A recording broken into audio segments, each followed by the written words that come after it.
Did you know there's something you can do right now to make yourself instantly more attractive? And it has absolutely nothing to do with your looks, dressing better, getting a haircut, hitting the gym, although those don't hurt. The secret of being more attractive and more desirable is much simpler and more powerful. The key? Vulnerability. Let me break it down for you. A survey by the dating app Hinge found that 93% of singles prefer partners who display emotional vulnerability. That's right, 93%. And get this, 61% said they value vulnerability more than physical looks, income, or even height. That's a big deal. Other studies have shown that vulnerability is directly linked to happier, more satisfying relationships. When both people in a relationship are open and emotionally available, their attraction to each other deepens. So today I'm going to show you how exactly vulnerability makes you more attractive. And by the end of this video, I'll share a simple 4-step method to turn your relationship from superficial to meaningful, whether you're dating, starting a new job, moving to a new town. This is going to work for you. First, I'd like to share something personal. For years, I was obsessed with making a great first impression. I thought I had to be liked, I needed to show my best side, highlight my accomplishments, be polished. Well, all that worked to some extent, something was missing. My relationships tended to be more surface level. What I didn't realize was that I was holding back. I wasn't dishonest, but I wasn't truly open either. I was too busy managing my image. My conversations stayed safe, superficial, because I thought vulnerability was a weakness, something that would make people see my flaws. Then life hit me with a reality check.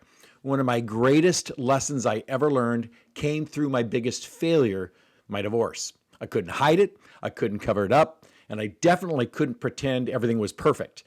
It was out there for everyone to see, and it hurt. But what came after that was even harder. After my divorce, I made a series of poor choices and then went through some more failures, and it felt like my life was falling apart. I was exhausted trying to present an image of myself that wasn't real. I was tired of letting my insecurities control me. There's one person that I was always open with and vulnerable, and that's God. And I remember in Matthew 18:28, it says, "Come to me, all you who are weary and burdened, and I will give you rest." Well, I was weary, I was burdened, so I gave my flaws, my image control, and everything to God, and He accepted me, flaws and all. And then something clicked. I realized I didn't need to be perfect to be loved or accepted. I just needed to be real. And when I started showing up as my authentic, valuable, vulnerable self, everything changed. My conversations became more meaningful, my relationships deepened, and it was during that time that I stepped into pastoring single adults, a journey that quickly became more than just teaching. It was about opening my heart. I shared my struggles, my failures, even my insecurities that I often tried to hide. And what struck me the most was those moments after those talks when people would approach me, their faces lit up with relief, saying things like, "I've been there too." It was those shared stories that I realized vulnerability wasn't a weakness, it was a bridge. People responded to me differently with empathy and understanding and connection. And guess what? I became more attractive to others, not because of how I looked or what I achieved, trust me, but because I was real. So here's the truth. Vulnerability is not a weakness. It's a superpower. It's what makes you relatable. It's what makes you human and what makes people want to connect with you on a deeper level. Did you know that the word vulnerable comes from the Latin word vulner, which means wound? That's right. Vulnerability is about having the courage to acknowledge your wounds, your failures, your mistakes, your doubts, your trauma, your unrealized dreams, and to share your true self with others. It's not about oversharing or seeking pity. It's about owning your own story, embracing your imperfections, and showing up as your authentic self. And there's such power in that. Teresa of Avila once said, "Learn to sit in your weeds with God as your gardener." And I love this quote because it reminds us that we're all works in progress. Healthy vulnerability is about valuing yourself while recognizing that growth takes time, and that's okay. Think about the people in your life who are both vulnerable and confident. There's just something magnetic about them, isn't there? They're relatable, they're courageous, they're inspiring. That's because vulnerability makes you more attractive. And I'm going to show you why. Number one, it deepens emotional connections. So when you share your authentic self, you invite others to do the same. It's human nature to seek acceptance and belonging, and vulnerability fosters that. When someone feels seen and understood, a deeper emotional connection forms, and that makes you incredibly attractive. Secondly, it increases self-awareness.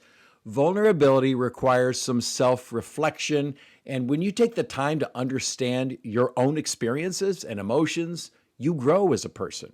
And personal growth is attractive. A self-aware person who can openly communicate their thoughts and their feelings exudes confidence and maturity. Thirdly, it fosters courage and resilience.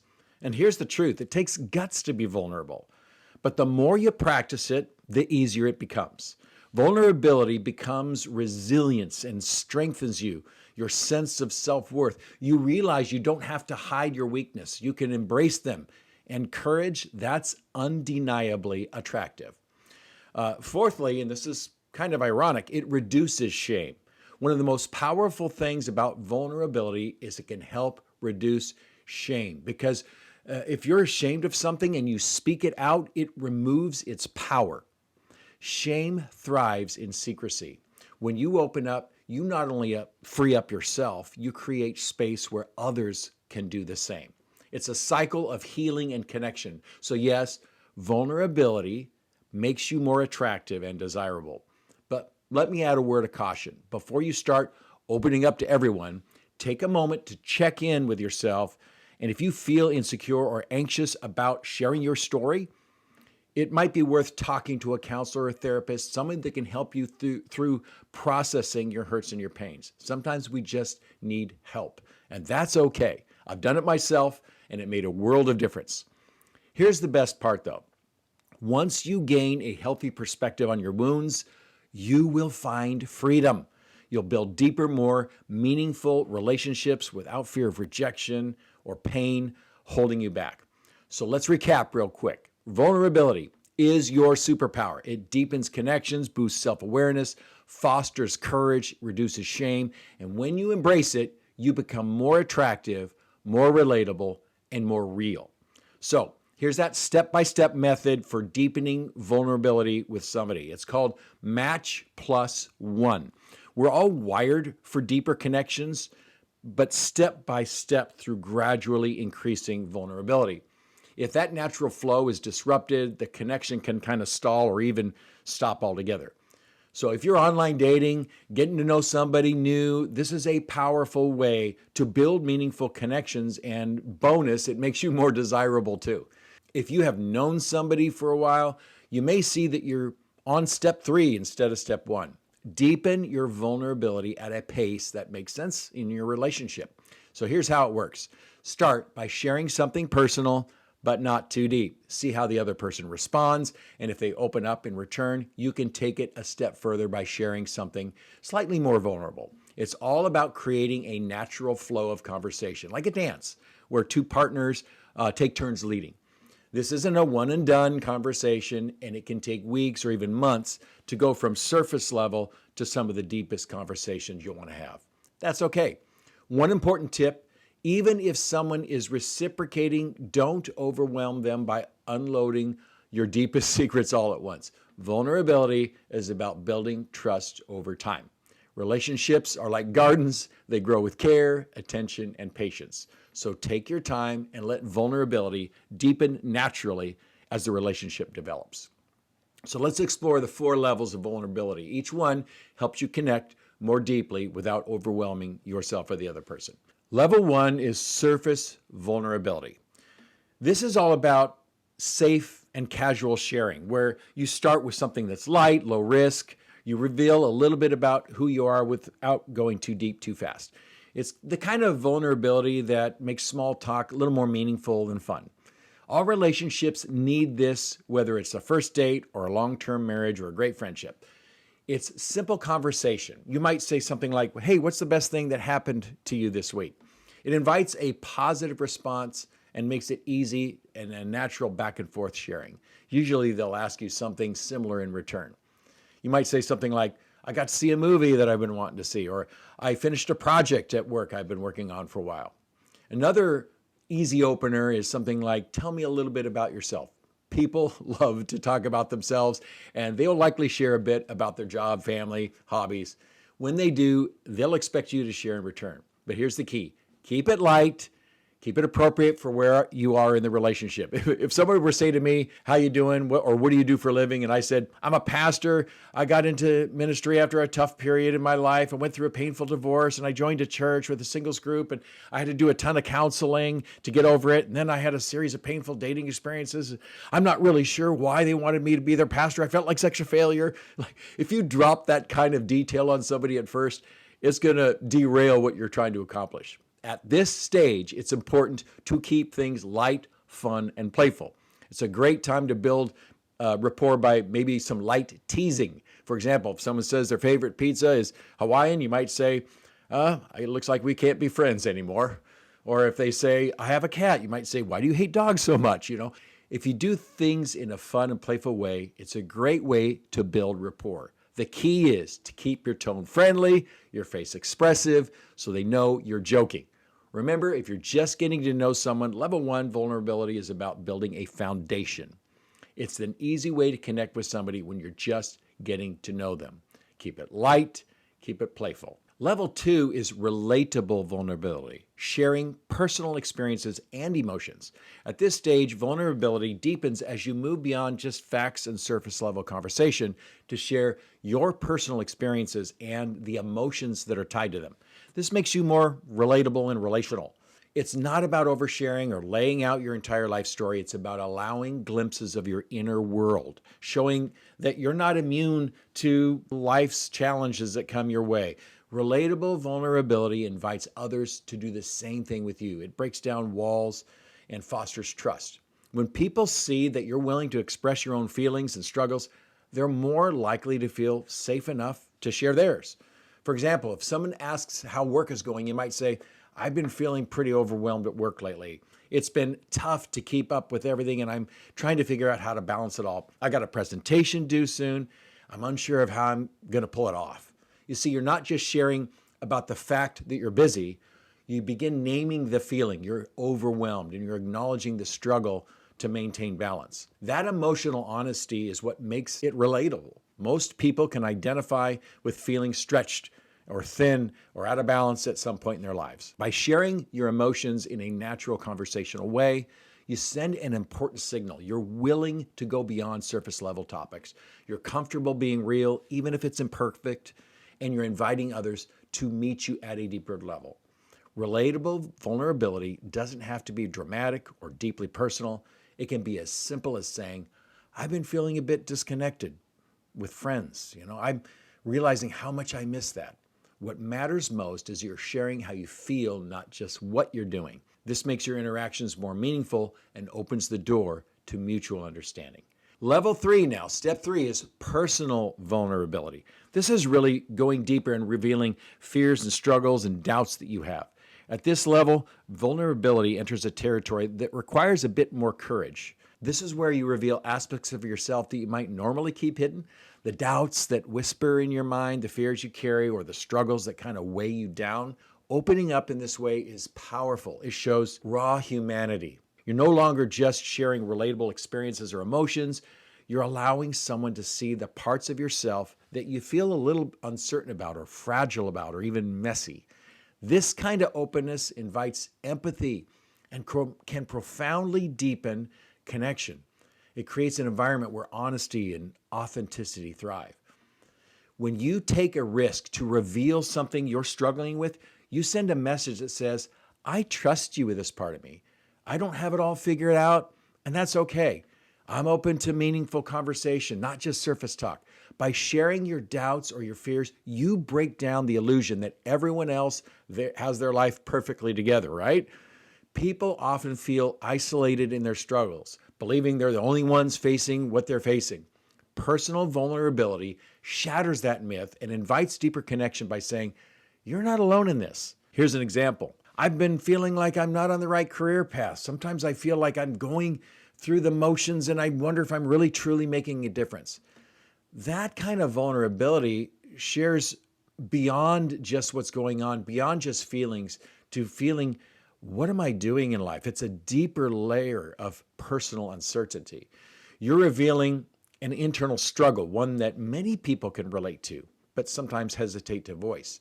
In this moment, you've created space for the other person to respond with empathy and share their own doubts and say, man, I felt that way too.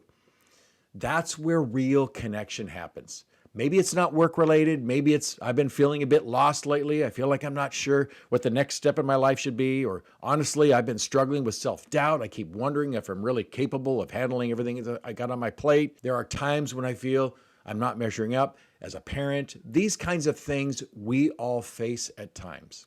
But a note of caution, sharing at this level requires discernment. It's important to recognize the right moment and the right audience for deeper vulnerability. This is the kind of vulnerability that you can create profound connection and mutual support with other people. Authenticity is what resonates most. Balance openness with boundaries, right? It's okay to hold back some of the details maybe you feel are a little too raw or personal for the situation. Vulnerability doesn't require complete transparency. It just requires honesty. Invite empathy, not pity. The goal is to foster mutual connections, not to seek just validation or sympathy. When you lean into personal vulnerability, you're giving other people permission to do the same. It's bold, it's a courageous step that says we don't have to navigate life alone. And here's the final and the deepest level. We call this deep vulnerability. And that's really sharing your core beliefs, maybe some wounds or hopes you have. And this is really the most profound. It's the point where emotional intimacy reaches its depth. At this stage, you're opening your heart completely by sharing your core beliefs, personal wounds, or your hopes and dreams. It's not just about revealing what you've been through, but also showing who you truly are at your core, the values you have, the pain that's transformed you, the aspirations you have. Deep vulnerability requires trust and self-awareness and, yes, bravery. It's the kind of openness that makes you feel exposed. It's also where the most meaningful and lasting connections form. It's at this level, you're not just inviting empathy, you're inviting true emotional intimacy. It's a kind of connection that says, I see you and I accept you as you are. This level of vulnerability can be life-changing because it fosters a sense of belonging and understanding that's really hard to find in any kind of surface-level interactions. Healthy marriages have this kind of vulnerability. So do deep friendships. When you share core wounds, beliefs, or hopes, you're saying, this is the real me, beyond the roles I play or the masks I wear. Here's what I've been through, and here's what I've learned. These are the things I dream about, and these are the things that have hurt me. It's the space where true connection flourishes. Let me give you an example from my own life. After my divorce, I realized how much of my identity had been wrapped up in someone else. I had lost a sense of who I was because of the dysfunction in my marriage. I had doubts about who I was and if I had any value anymore as a person or as a husband. I felt lost, like I didn't know who I was without that role. And I was ashamed of myself. But I went on a journey to rediscover myself and figure out the life I believed God was calling me to. And some people, as I pursued that life, thought I was crazy to be a pastor after a horrible divorce. But it was both a dream and it was what I believed God was calling me to. And I took a leap of faith and I became a pastor. And God used my worst failure as the platform of my new ministry as a singles pastor. You see, in this example, I shared more than just a struggle, but I revealed some of my core wounds and the growth that came from it. Your deep vulnerability is an honest glimpse into your journey of healing and self-discovery. It fosters trust and it shows others that they're not alone in their struggles to find meaning and purpose. So at this level, you're not just sharing facts, you're really having to reveal parts of your soul that shape your identity. And this is the kind of vulnerability that has the power to create emotional intimacy, to break down barriers and build trust that's unshakable. It's this kind of vulnerability that inspires others to open up. You create a safe space for them where they can break through the walls of fear or self-protection that they have. And it really does foster healing. That, my friends, is attractive. So let's just recap the Match Plus One method. Level 1, surface vulnerability. Really, it's low risk, keeping it fun and light. Level 2 is relatable vulnerability, where you're sharing facts about your life, but adding maybe some emotional ties, what you were going through at the time. Level 3 is personal vulnerability, where you're revealing some struggles you're having, maybe some internal battles that are going on in your life. And in level 4, that deep vulnerability, where you're sharing your core beliefs, your core wounds, your core values, and maybe some life lessons that you've learned in the process. Thank you so much for watching. If you found this helpful, I appreciate if you would subscribe, maybe share it with somebody who could use a little more vulnerability in their life. May all your relationships be intentional and thrive. We'll see you next time.